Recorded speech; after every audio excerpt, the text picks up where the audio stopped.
বলছি কি চেয়ারম্যান চাচা, আমার ওই যে বাড়ির কাছায় যে পাকা রাস্তাটা আছে, ওই পাকা রাস্তা দিয়ে প্রতিদিন এই কন্ট্রাক্টর 20-50 গাড়ি খালি মাটিই নেয়। এখন ওই মাটি পড়িয়ে আমার পাকা রাস্তায় যে অবস্থায়, যে মাটির রাস্তার চেয়েও খারাপ।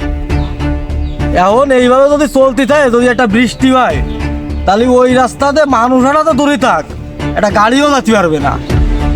তা আপনি এই সম্পর্কে কিছু বিচার করে দেন। দেখ মিয়া, কি আপনার বাপের রাস্তা নাই? আমি কাজ পাইছি, আমি মাটি নিয়ে যাচ্ছি। সে আমি 50 গাড়ি না 100 গাড়ি নিই। আমি কি জনে জনে শুনে বেড়াবো নাই যে মাটি নেবো নাই, মাটি নেবো নাই? কম দি চেয়ারম্যান কাকা। কোয়ান তো চেয়ারম্যান চাচা, এর না চড়ায় কি ভাত খাওয়া যায়? এই রাস্তা কি ওর পাবেন নাকি? এই রাস্তা তো সাধারণ জনগণের।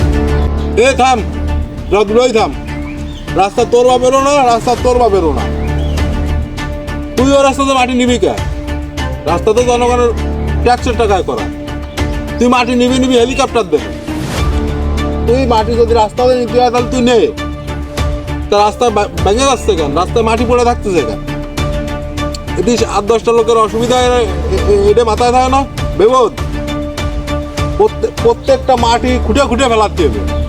ও তো ঠিক কথাই কইছে। তুই ওই রাস্তাতে মাটি নিচ্ছিস, মাটি পড়ে থাকতেছে, একটা বৃষ্টি হওয়ার সাথে ওই রাস্তাতে একটা গাড়ি চলতে পারবে না। কেউ একজন পরিবার নিয়ে যাবে, সে তো এমনি হাঁটে যাওয়ারই কাজে থাকে না, তা সে পরিবার নিয়ে গাড়ি নিয়ে কি করে যাবে? মাটি এরপরে তো নিলি, একটা মাটিও যেন রাস্তায় না থাকে। আর যদি এরপরে মাটি পড়ে, মোটে 2 দিন টাইম, এই 2 দিনের ভিতরে যদি মাটি না সরাস, তাহলে এই ব্যবস্থা আমি নেব। তোর অন্য কারো নেওয়া লাগবে না, আমি নেব। এলাকায় এত মানুষ, 10 জন দাঁড়ালে এই সমস্যার সমাধান হয়ে যায়। আমার পর্যন্ত আসা লাগে।